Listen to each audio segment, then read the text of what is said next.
Welcome to Big Blend Radio's Travel with Terri podcast, featuring Terri Guthrie, a Dallas, Texas-based travel journalist who loves to talk about luxury family vacations, regional food and culture, national parks, historic attractions, and so much more. So welcome, everyone. You know, Terri loves to go around the world, and today we're going to talk about her time in Turkey, but not just her time.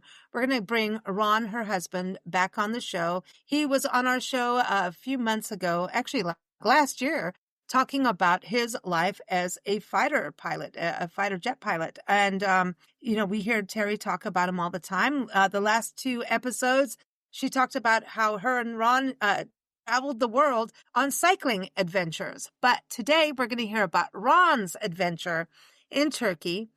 Terri's going to have to remind me how to say Turkey again properly because it has changed the name of the country. But we're going to hear about Ron's adventure with his hair. And I think this is so exciting because different places, different countries, different cities they have just geniuses in these places that know how to do things. And medical tourism has been happening for years, whether it's a cost factor or a specialty factor. And so I'm interested to hear all about this because, I went over the hill recently and I may need to go and do this. I know it's often thought about just for men, but who knows? I may need this. So welcome back, Terri. How are you? Well, thank you, Lisa. We're doing great. We're glad to be here and excited to tell Ron's story. And it's Turkey? Is it Turkey? Yeah, that's, the official way they pronounce it now. And the spelling's a little different, but for the record, I think most people still are going to say Turkey, so that's fine. We can just go with Turkey. It's a little easier. Okay. Well, Ron, welcome back. How are you? Well, doing good. Excited to be here and talk about this really crazy adventure that I had. Well, this is interesting. We went from fighter jet pilot, right, to now we're going to talk about your hair. And this is interesting because I know that Terri, you're going to be back on the show next week talking about, Istanbul as well. So we're going to talk more about Turkey. But This was, as you guys went there, Ron, you said, okay, they're known for this. And I didn't know that Turkey is part of the world of Mexico. Like Mexico is known for medical tourism, is for dental tourism for those in the border cities. And even Canadians go down there to Mexico to get their teeth and implants and root canals and whatever done. But I did not know Turkey was part of the medical tourism world, Terri. Did you know when you went there, or did you guys suss this out before you flew over? Well, yes, we did know. We had heard about it time and time again. And actually, as we were telling people we were planning this trip to Istanbul, several people mentioned it. It's actually more common knowledge than I realized, especially here in the Dallas-Fort Worth area for whatever reason. But it has been quite the conversational piece. People are very interested. Many people know it. Many men have considered it. And medical tourism is a thing. And I think actually that Turkey is number one in medical tourism. This past year, they had 2 million medical tourists there in Turkey. But just for people, if you're not sure what medical tourism is exactly defined as, it's the practice of traveling to another country to receive medical care, often combining the treatment with a vacation-like experience. And that's exactly what we did. It's a global multi-million-dollar industry, Lisa, and it just continues to grow as people seek more affordable and timely and specialized healthcare options abroad. It's a thing that's out there that is continuing to grow by leaps and bounds. Turkey is known as the global leader in the provision of hair transplants due to their high quality service and the affordability of the procedures. Okay, so when we talk about Turkey on medical tourism, is it primarily the hair transplant procedures or is it other things included? Like, should we go there for cancer treatments or something else? I think number one is hair transplants. For them, they have really cornered the market on that and just dominate. But also, they do a lot of rhinoplasty, the nose jobs, and dental implants, and I think maybe some bariatric, and I'm sure other things, but those are really their top 3. So, with hair transplant being way out there as number one. Yeah, I wonder about that for cancer patients too. I think the hair does grow back after that though. When you go through that part where you lose hair through chemo, it's a little different than, natural. Yeah, that's different and it does come back and it's usually different. People's hair comes back different after chemo, which is interesting, but they have very strict guidelines actually for who they even take, considering on your background, like who is eligible for hair transplants. Like you have to be in good physical health, free of blood-borne infections, hereditary baldness, and with a stabilized hair loss pattern. Those are the things that they're looking for. And non-eligible patients are those who have suffered from hair loss because of autoimmune. disorder. Sorry, I couldn't get that one out. No. Or have this something called androgenic baldness or diffused unpatterned, Oh man, you're in the fine print weeds. Yeah, you got yourself in there. Any kind of like blood-borne disease. So you have to be the perfect candidate for it. Wow. So they got you got the pilot here. You got Ron. My experience with it was very different. When I flew fighters to bring in fighters, I had thick hair that I wore just straight back. They tried to make my call sign for fighter pilots Hollywood because I wore my face or my hair straight back and it was very thick. And they would laugh because I would come back from the sortie and take my helmet off and I would pull it off backwards and my hair would still be perfectly pulled back. And everybody laughed about that. Like, wow, his hair doesn't even change, And so, but over time, my hair fell out and I got male pattern baldness. You're kind of bald in the middle. You have hair on the sides, but in the middle and all the way to the back of my head, it just got bald and thin and wispy. And all of my friends who've done that has happened to have shaved their heads, many of my friends. And I was to the point of shaving my head. And we were at a nice high-end bar in Tulsa one night, sitting around a fire, having a cocktail with some couples that were there. And we happened to mention that we were going to Istanbul. And this one gentleman said, "Oh, well, I've been there. I got hair transplants there." Now, this guy had good looking hair and he was Yes. a good sport because I was on him like a monkey, poking around through his hair, like, "Do you mind?" And he's giving me this weird look like, "I guess not." His hair looked great. Incredible. You bought him an extra cocktail, didn't you? Or two? I was going to say, did you get him an extra cocktail for sharing this information?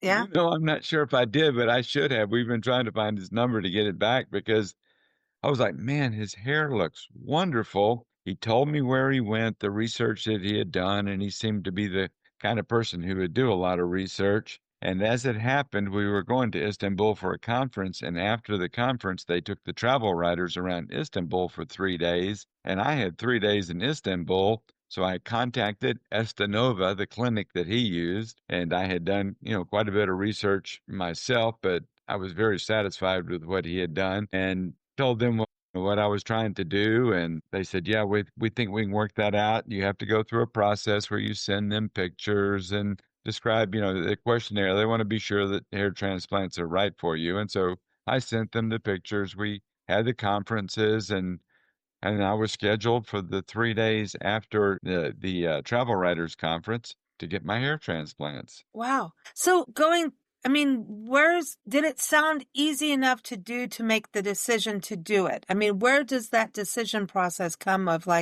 because it's an actual procedure. It's not like, here, I'm going to drink this stuff. I remember signing up an ex-boyfriend for Rogaine and then our relationship kind of went out the window. Like, really? And I think and I think they gave him some cream that they sent. I don't know what happened, but all of it kind of went out the window, like I said. So, I obviously didn't have a relationship like the two of you do, but, where's that decision-making of actually doing a medical procedure versus I'll try some cream on my head and hope that works? Well, I can tell you, Lisa, Ron had been thinking about it for a long time. It's like, we're going to do this. We're going to shave my head or whatever, We've kind of thought about it and then we kept on learning a little bit about it all along.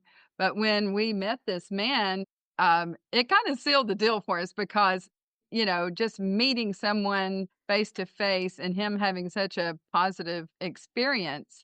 And we're like, this is the real deal. And like he told us, the doctors at Estenova are actually trained at Harvard And we were like super excited about that, to know that it was such a first class procedure and experience. And just to tell you some of the things too, that the price difference is so different from the United States. It's about $20,000 here is about the average. And, that depends on, a lot of different things, but that's the average cost is about $20,000. And Turkey, depending on what you get, it's really anywhere from three to $4,000 to $5,000. So that just says it all, where you can go and have this fantastic international trip in this very exotic city and country that we love and highly recommend. And still have money in the bank. It's just incredible. And there are so many direct flights with Turkish Airlines right straight into Istanbul from the United States. In fact, they have so many medical tourists on their flights. They call Turkish Airlines Turkish Airlines because Wow. they're just taking people from all over the United States. I think there's 8 different cities, Dallas being one of them, that you can just have that easy direct flight from the United States right in there to Istanbul. And the thing of it also is that they offer these amazing packages. And that's what really sold us too, because it's the consultation, exams and tests, the hair transplants, the first medications and shampoo sets, the local anesthesia, the surgical equipment, the, accommodations, follow-up checkups, and they provide your hotel for you and all your transfers they pick you up at the airport and they take you there. And Ron can tell you more about that. But I have to tell you, when they picked us up in their limousine with Estenova, I'm telling you, it was the fanciest limousine I've ever seen in my life. It looked like a disco bar or something in there. I had lights everywhere and music and this giant screen TV and just first class service, 100%. So it's like karaoke in the limo on your way to get your hair transplants. Yeah, yes, you could have done that. It was amazing. I forgot I was in a car, actually. How you talk about the price of it, because, you've got to include your flight, and it's a direct flight. You're going to get lodging, but, when you talk about 20 grand in the States, it goes considerably down when you go to Turkey, but you're able to have what you talked about, medical tourism. You get to have a travel experience, so long it's not like a serious medical procedure. And that does happen with medical tourism. I know like Texas has a huge medical tourism industry, and even hotels and bed and breakfasts are set up for people that have that. When we'd go to Yuma, Arizona a lot, and the hotel that, we were, connected with, they had rooms just for people going through major dental procedures because they knew they didn't feel well. They made sure they had extra ice if they knew they were going for a procedure. They would send them extra things that they would need to be comfortable. And they would go like, do you want ice cream? Do you want, what it means? It's a way for the industry too, the hospitality industry, to step up a bit and really be that. And we talk about hospitals, hospitality. Medical tourism is part of tourism. Ben Yes, the adventurer, those were the explorers if we go way back in history.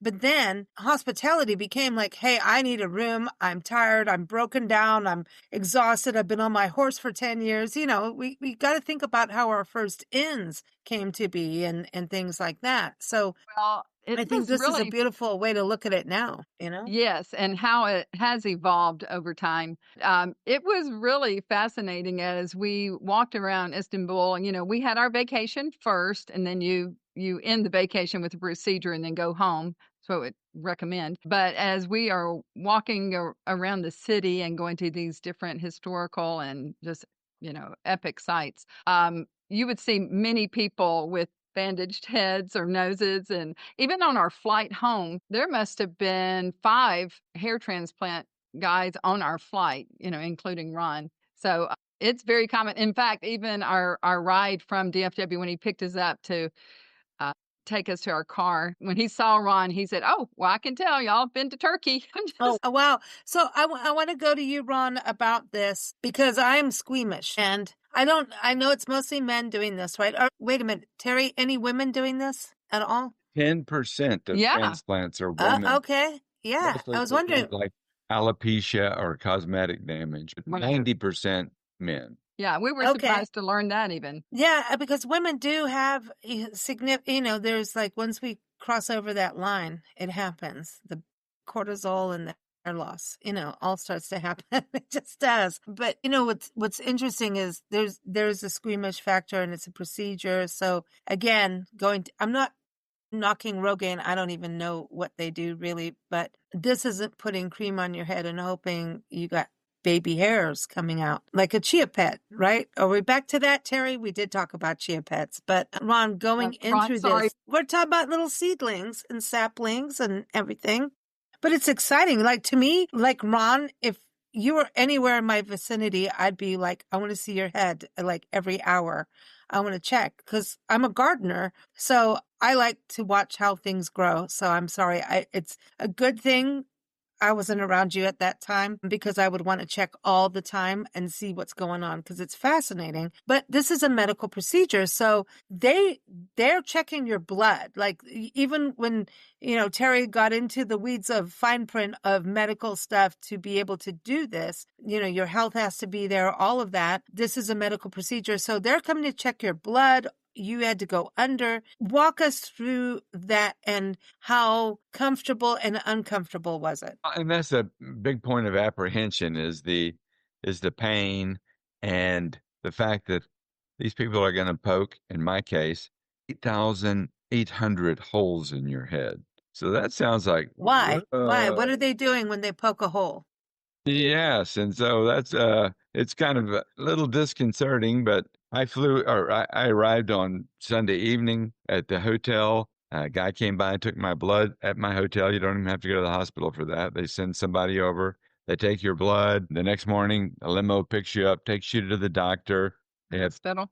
the hospital. They have an English speaking assistant who is there with you the whole time to be sure there's no communication problems. They get you checked in, you go see the doctor, and he's already seen all your pictures and you've already had consultation. So he's aware of your case. And he gets looks like a Sharpie, and you start drawing your new hairline on your head. And you're like, wow, there it is. This is what it's going to look like. At that point, once they decide, okay, here's what we're going to do, you go in and they shave your head down fairly close. Then they dye all the hair black because the people who are taking these hairs out have to be able to see them to get them out. So you have a little short black stubble on your head. Then you move into the room, you change into a gown like every other hospital, get comfortable on the table, and they give you an IV. They say to hydrate you, but I got pretty relaxed. So I think there might have been a little something in there to relax you. But then they start the process of removing the grafts, which are on the side of your hair where, you can imagine Bozo the Clown. You got the big, thick hair all the way around the side. Well, there's technicians working on both sides of you. And the first thing they do is anesthesia, and that's what scares everybody. At Estenova, they use an air gun to interject the anesthesia. So it feels like somebody's just popping you with a rubber band. So a few little pop, pop, pop, pop, and you're like, it was no big deal at all. Then they go in and inject saline under your scalp to lift it off your head, but they don't poke holes in your head. And that part was painful, I thought. So you just have to kind of grin and bear it. But it wasn't like unbearably painful, anything like that. But I mean, it's painful. It wasn't pain-free, but wasn't, you just shouldn't let it put you off. That's all I would say. It's Okay. painful. It's going to be so worth it. So they do those injections, and then they start removing the donor hairs, 4,400, and they pull them out one at a time, one hair follicle at a time. There's no plugs or anything like that. And these people are like machines. They are just clicking away. And I'll have to say, I thought it was actually pretty relaxing. I mean, I fell asleep and they would have to say, okay, I need you to turn, what, wake up. Oh, okay, sure. So I was just very relaxed. After they take all the hair transplants out, they go process all the grafts, and the doctor comes in and he pokes 4,400 holes in your head at the right spacing, the right area. The direction that he pokes the holes in determines which way the hair grows, which determines if you're going to come out looking like a wonky hamster or with a good looking hairline. So this is where the doctor is critical. This is what you're paying the doctor for. He's an artist. I was very concerned about it, and he's reminded me that this is your first hair transplant, Ron, but it's not my first one. I've done thousands. And so at that point, I thought, yeah, that's exactly right. This guy's done thousands. I picked him because of their reputation, and anybody can Google Estenova, but these guys have a phenomenal reputation. So I chilled out and it took me about an hour to poke all the holes. By then, the techs have processed all the hair grafts. And then they come back and they put one hair in each hole, 1,400 of them, one at a time. And there are several people working on you. And once again, I was just very chilled out and relaxed.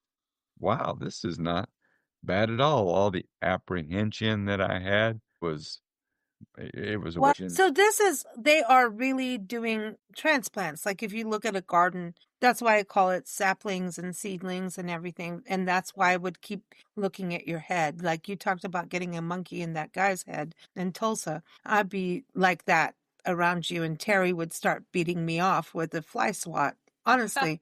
Because it's fascinating to me. Because it's like, so he is gardening on your head, literally, taking the follicles and replanting them. So it's like giving them a new life by moving them in a way, but Yeah, it's it's like still taking your a own flower hair. out of one flower bed and moving it to another flower bed. So that's what they're doing. So it's the same follicle, your hair, going Your into a new spot. one hair follicle at a time getting moved, and they are literally like That's insane, though. The But it- amount, Yes. 4,400 hair 4,400 follicles. taken out and then 4,400 put back in a different spot. So it's like gives them a new position, new life. And does it change what's going on with your veins in your head? And like, it's like fresh blood in a way. Like I don't know how to explain that, but They do it's, several things to assist. They do platelet-rich plasma injections, so they draw blood from you. They get out all the blood platelets and they inject those back up under your scalp to help encourage wow.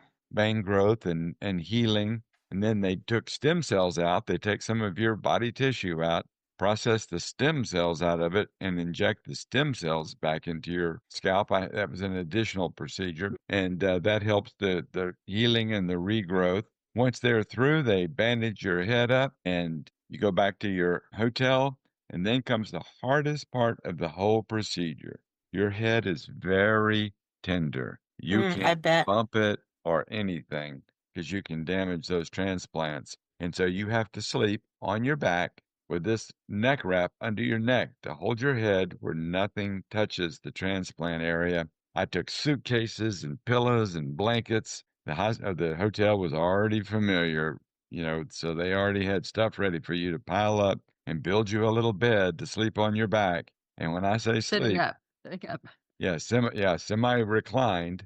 You're not laying on your back. You're in a semi reclined position. And when I say sleep, that first night, you don't sleep much. And so it's just uncomfortable for me to be on my back, and I just had a hard time getting comfortable to sleep. So the sleeping part was the hardest. When I came home, I had to sleep in a recliner in the living room for 2 weeks. So sitting on your back, trying to sleep in a recliner, and that was the hardest part of the whole hair transplant thing was the sleeping. Well, that's not bad because I mean, it's really gone from A to B, right? I mean, when you think you're taking care of your seedlings, and they gave, so the fertilizers, your platelets and all that stuff that they did and the stem cells and everything. Yeah, you got the garden going on. You're Yeah, taking care of your garden, and you're mothering your babies, right?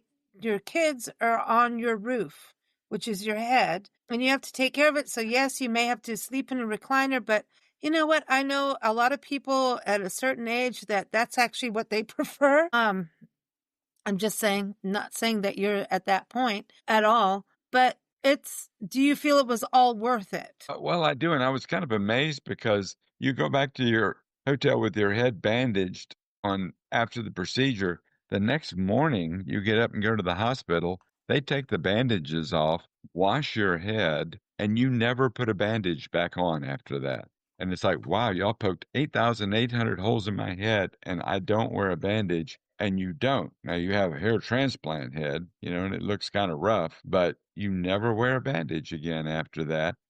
And you have talking about fertilizer, you have a little spray, a healing spray, and a conditioning spray that they give you, and you spray that on your head every day. And I guess the good analogy is it's good hair fertilizer. And after 2 weeks, you don't have to sleep on your back anymore, and everything is pretty well grown in and healed up, and you just look like you're bald headed. And Wow. then the hair transplants that are there, they fall out. It's called shock loss, and you really are bald headed in the transplant area. And then at about the 2 to 3 month time frame, they all come out of their dormant cycle, and all of a sudden you're starting to see your hairline. And at 6 months, for me, I could really see a lot of growth. And at Wow. 9 months, it's like this, wow. I cannot tell you on audio how different that I looked. I mean, if I took pictures of 30 years ago, my hair 30 years ago, and today, other than the fact that it's gray, the hairline looks the same. The way my hair goes back looks the same. It just looks like my hair 30 years ago, 30 years later, and it's gray. Just a different color. Just a different color. And the same Well, but this hairline. is amazing. Do you think it's because of the stem cell technology that it's able to do this? I don't know. They did that for us complimentary, so I didn't really do a lot of research into the stem cell on it. But I would have to say that I got the stem cells, and I think it's 1,500 extra to get the stem cell injections. And I got those, and my results have exceeded my wildest dreams. I'll just say I had an idea of what maybe it would look like when they were through, and I had kind of here's what I'm hoping for. Well, it is so far beyond what I was hoping for. Yeah, I agree, Lisa. And everybody that sees Ron, their jaw drops. They can't believe it. I mean, it's unbelievable. It like really works. So Ron could go, I got my hair done. I got my hair done. Yeah. But I just find it fascinating because I think why it works is that it's still working with your body, with who you are. Hair. And the hair that they pull from the side of a man's head, that hair is resistant to the DHEA that causes your hair to fall out. That's why it's still there. So when they transplant those hairs are resistant hairs, so they just don't fall out. They grow like the hair on the side of. You've seen men with pattern baldness and they've got hair around the sides. That's most men. And so they just take that hair around the sides that's resistant to falling out and they just put it on the top. So they're moving it. Okay. So this is Your DNA. There is no rejection or anything like that. Your body just goes, yeah, that's my body. And the hairs just start growing. That's fascinating. Yeah. It's interesting to think that. And, this is better than the comb over. I'm just going to say the comb over, like rather shaped. You know what I'm talking about, Terry. Oh, yeah. Yeah. The comb over. No. And then all of a sudden it's hanging to one side, a little wind comes and no. But this is a good thing. I do want to go to Terry on this because both of you, because medical tourism is that you could fly somebody could fly to Turkey for this, and it's the first time they've ever flown, ever gone to a new country, but they're like, I'm going to go and do this. And so I think the hospitality part, which we talked about, is very crucial for people who have no clue of travel to be able to get this done. So Terry, I know you've traveled the world, both of you have, and I want to hear how Ron feels about the hospitality of this. But Terry, do you think they're set up for complete newbies who are going just for that, who have never traveled, and that they'll be okay and not panic being in a new country? Yes, absolutely, Lisa. Turkey is the most hospitable country. We love the people there, and they love Americans. They really do.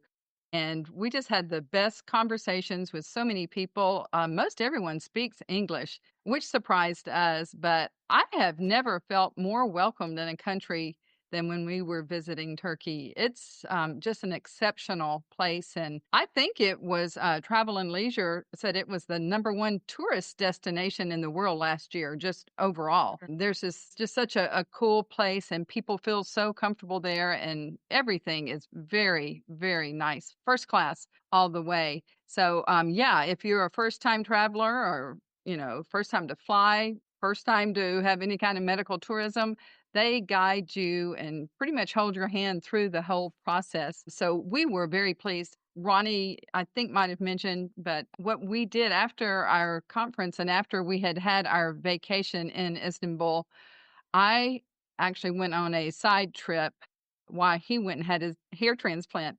So I was over in Southwest Turkey over on the Mediterranean with some other travel writers. So I was not with him, but we felt so good and secure about the whole process. And then I flew back to Istanbul, and of course, Estenova picked me up in their limousine there at the airport and took me to him. And I got to go with him that day to have his bandages removed, and I got to go with him to the hospital and meet the doctors. But one fun fact is that Turkey is, I did not realize this, but Turkey is the only country in the world that's in two continents. And it just divides right there in Istanbul through the Bosphorus. And so you stay on the European side, and then you cross the bridge and you go into the Asia side.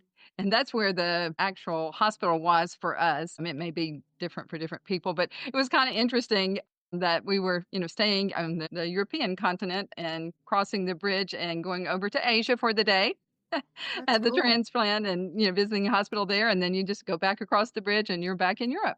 So that's Wow. kind of a surreal experience, actually. A travel newbie, it is so simple. In Dallas, I'll give you my Dallas experience. You would drive to the airport, board a nonstop plane, land in Istanbul. When you came out of baggage claim, there's an Estenova person right there Waiting for you with your name on a board. for you with your name on a board. You walk over to him. He escorts you out to the limo, takes you to the hotel, drops you off at the hotel. The next morning, a limo will arrive. You have breakfast downstairs.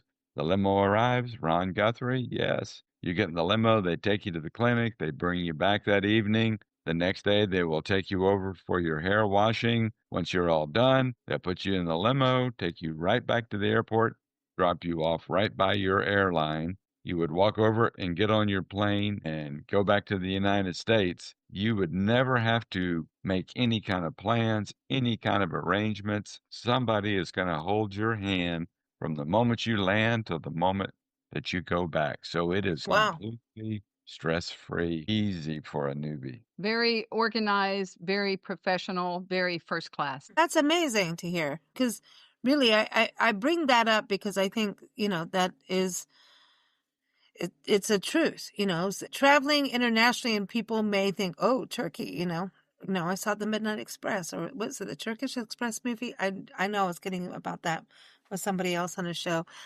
People get nervous. And so I think, with Turkey becoming such a destination now that people start opening their eyes to it, and, it's world travel. I mean, it has just changed over the last 20 to 30 years. Wouldn't you both agree? It used to be like a dare to do. Now it's, why aren't you doing it? So much easier. Right. Yeah. And so many people, they travel to Mexico, Canada, Europe, maybe some places in Asia, the Caribbean, but not too many people you know of have actually visited Turkey.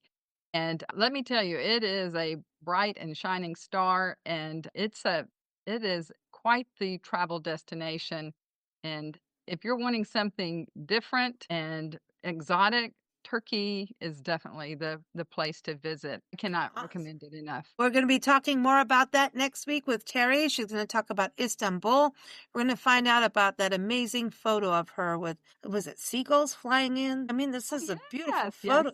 Yes, I want to hear about that. But so much to talk about on Turkey. So stay tuned for next week. Terri is here every Tuesday morning, 9 a.m. Central Time. Ron, thank you so much. Many men would not share their hair tree, I would say hair tree, hair nursery story, their hair transplant story, or I say the sapling story, the chia pet story. But thank you for doing that. We really appreciate it. And I think a lot of men that are thinking, like, what can I do now? What should I do? What options are there? You're helping them just like that gentleman in Tulsa helped you. Exactly. Yes, I agree. Having gone through the experience, it's nice to be able to walk other people through and remove some of their apprehension. And if it's not right for them, wonderful. But if it is, don't let apprehension deny you something that might really, you might find your esteem is built up and that you enjoy it, having hair again. And so I'd like to remove any boundaries that exist or barriers that exist to. Right. And I think he looks extra handsome now. Well, there you go. She said it. Thank you, guys. Thank you, Lisa. Bye-bye. Thanks, Lisa. Bye-bye. Talk to y'all again soon. Thanks for joining us here on Big Blend Radio's Travel with Terri podcast. You can follow Terri's adventures at travelwithterri.net, and that's Terri with an I, not a Y. Follow us here at bigblendradio.com. Happy travels!